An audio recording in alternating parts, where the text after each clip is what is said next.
अस्सलाम वालेकुम अज़ीज़ तलबा तलिबात। सबक नंबर 14 हकीम मोहम्मद सईद शहीद का खुलासा लिखते हुए हम हमेशा सबक से पहली लाइन, पहला जुमला और आखिरी जुमला लेते हैं और तमाम जुज़ियात को तरतीब से लिखते हैं। आइए खुलासा शुरू करते हैं। हकीम मोहम्मद सईद के नाम से कौन वाकिफ़ नहीं। आप 9 जनवरी 1920 को दिल्ली में हकीम अब्दुल मजीद के घर पैदा हुए, जो हमदर्द दवाखाने के बानी हैं। आप 5 बहन भाइयों में सबसे छोटे थे। वालिद के इंतकाल के बाद आपकी परवरिश की ज़िम्मेदारी आपकी वालिदा और बड़े भाई हकीम अब्दुल हमीद ने पूरी की।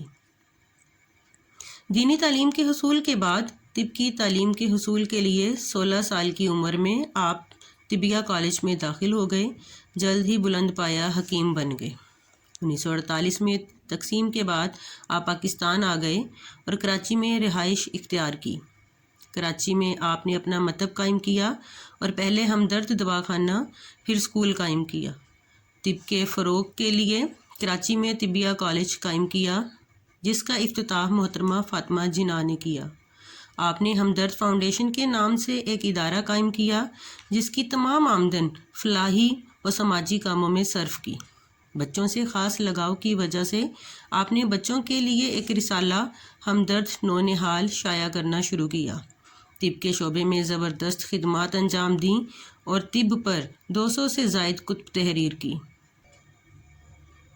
मज़हब और माशरती उलूम के मौजू पर कुतुब तहरीर करने के साथ साथ बहुत से सफ़रनामे भी तहरीर किए। सूबा सिंध के गवर्नर भी रहे, लेकिन सरकारी सहूलियात से कभी इस्तिफ़ादा न किया। इनकी खिदमात के सिले में हुकूमत ने उन्हें सितारे इम्तियाज़ से नवाजा। 1998 में नामालूम अफराद की गोलियों का निशाना बनकर इस दुनिया से चल बसे, लेकिन इनकी इंसानी खिदमात, फाउंडेशन, रिसाइल जैसे हमदर्द नौनिहाल और हमदर्द मेडिक्स, अंग्रेज़ी रिसाला है जो, हमदर्द इस्लामिक्स और हमदर्द अखबार आज भी जारी हैं। और हमदर्द फाउंडेशन तलबा को वज़ाइफ से नवाज कर हर साल आला तालीम हासिल करने और मुल्क को कौम की खिदमत करने के काबिल बना रही है। अज़ीज़ तलबा तलबात, सबक नंबर 14 हकीम मोहम्मद सईद शहीद की मश्क देख लेते हैं। सवाल नंबर 1 है, मुख्तसर जवाब दें। हकीम मोहम्मद सईद कौन थे? इसका जवाब है जी, हकीम मोहम्मद सईद हकीम अब्दुल मजीद के बेटे, जिन्होंने हमदर्द दवाखाना कायम किया। हकीम मोहम्मद सईद ने कराची में अपना मकतब कायम किया, हमदर्द स्कूल कायम किए और तिब के शोबे में ज़बरदस्त खिदमात अंजाम दी और 200 से ज़ायद कुतुब भी तहरीर की। हकीम मोहम्मद सईद कब और कहाँ पैदा हुए? हकीम मोहम्मद सईद 9 जनवरी 1920 को हिंदुस्तान के शहर दिल्ली में पैदा हुए।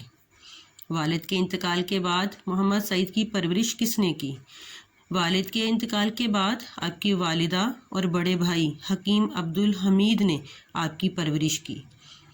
हकीम मोहम्मद सईद के मशहूर होने की कोई एक वजह बयान करें। जी, बहुत सारी वजूहात हैं, जैसे तिब के शोबे में पेश की जाने वाली खिदमात और साथ ही तलीम और दीगर मैदानों में इनकी खिदमात, गुरबा और मुसीबत ज़दगान की माली मुआवनत इनकी शोहरत की बुनियादी वजह है। जी, अगला सवाल है, हकीम मोहम्मद सईद अपनी आमदन को किन मकासद के लिए इस्तेमाल करते थे? जी, हकीम मोहम्मद सईद अपनी आमदन का अपनी आमदन को 1 दर्जन से ज़्यादा इदारों की माली मुआवनत के लिए इस्तेमाल करते थे। आपके फाउंडेशन ज़लज़ला, सैलाब ज़दगान और गुरबा की कफ़ालत में हमेशा सरगर्म रही। हकीम मोहम्मद सईद ने किन मौज़ूआत पर कुतुब तहरीर की? तिब, मज़हब और माशरती उलूम, और इसके अलावा सफ़रनामे भी आपने तहरीर किए। जी, उसके बाद है जी सवाल नंबर 2, सबक के मतन के मुताबिक दुरुस्त जवाब का इंतखाब करें। ये सुर्ख दायरे दुरुस्त जवाबात हैं। हकीम मोहम्मद सईद पैदा हुए 1920 में। आपके वालिद ने इदारा कायम किया हमदर्द। बहन भाइयों में हकीम मोहम्मद सईद का नंबर था 5वां। हकीम मोहम्मद सईद पाकिस्तान तशरीफ़ लाए। 1948 में मोहतरमा फ़ातिमा जिन्ना ने इफ्तिताह किया हमदर्द का। हकीम मोहम्मद सईद ने बच्चों के लिए रिसाला जारी किया नौनिहाल। हकीम मोहम्मद सईद को एजाज़ मिला निशाने इम्तियाज़। اگلا سوال ہے دیے گئے الفاظ کی مدد سے جملے بنائیں۔ پہلا لفظ ہے جی فیصلہ۔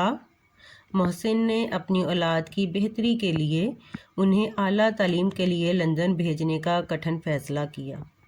کٹھن، اس کا بھی آپ یہی جملہ بنا سکتے ہیں یا کوئی اور جملہ بھی، جیسے زندگی کا سفر بہت کٹھن ہے۔ قابلیت، انسان کی قابلیت کا اندازہ اس کی کارکردگی سے لگایا جا سکتا ہے۔ تفصیل، پولیس نے قتل کے تمام واقعے کی تفصیل طلب کر لی۔ پرورش، ماں باپ پورے جی جان سے اپنی اولاد کی پرورش کرتے ہیں۔ مہارت، علینا کو سلائی کڑھائی کے کام میں مہارت حاصل ہے۔ جی اگلا سوال ہے جی درست اعراب لگا کر تلفظ واضح کریں۔ اصول، انتقال، اہمیت، تقاضا، مہارت۔ جی اگلا سوال ہے دیے گئے سابقوں اور لاحقوں کی مدد سے دو دو الفاظ بنائیں۔ سابقے ہیں جی ان، بد اور بے۔ ان تینوں سابقوں سے یہ جملے آگے الفاظ بنائے ہوئے ہیں جی۔ ان سے ان پڑھ، انجان، اندیکھا، انسنا۔ بد سے بدبو، بد قسمت، بد ترین، بدبخت۔ بے سے بے پرواہ، بے اولاد، بے غیرت، بے دین۔ اور لاحقے ہیں جی دان، خانہ اور ور۔ دان سے ہے لاحقے پاندان، خاندان، پائیدان، روشن دان۔ خانہ سے باورچی خانہ، غسل خانہ، دوا خانہ۔ ور سے جانور، طاقتور، زور آور۔ سابقے ہوتے ہیں دو الفاظ کا ایسا مجموعہ جو پہلا والا جو لفظ ہوتا ہے وہ سابقہ، اس کے بعد ہم آگے لگاتے ہیں، جیسے ان سب دیکھیں ذرا سابقوں سے پہلے لگا ہوا ہے، اور دوسرا لفظ بھی بامعنی ہو، دونوں ہی لفظ بامعنی ہوتے ہیں، لاحقے میں بھی ایسا ہی ہوتا ہے۔ جی اس کے بعد ہمارے پاس اگلا سوال ہے، اس میں صوت۔ جی اس میں صوت وہ اسم جو کسی آواز کو ظاہر کرنے کے لیے استعمال کیا جائے، اس میں صوت کہلاتا ہے۔ مثلا انجن کی آواز چھک چھک، بلی کی آواز میاؤں میاؤں، بکری کی آواز میں میں، مرغی کی آواز کٹ کٹ۔ اب جو ہے انہوں نے کہا ہے جی ٹین ٹین کس کی آواز ہے؟ طوطے کی۔ کائیں کائیں کوا، چوں چوں چڑیا کرتی ہے، دھک دھک دل کے دھڑکنے کی آواز، ٹپ ٹپ بارش برسنے کی آواز۔ جی تو عزیز طلباء طالبات، یہ تھی سبق نمبر 14 حکیم محمد سعید شہید کی مشق۔ امید ہے آپ کو سمجھ آئی ہوگی اور آپ اپنی کاپیوں میں اسے ضرور نوٹ کریں گے۔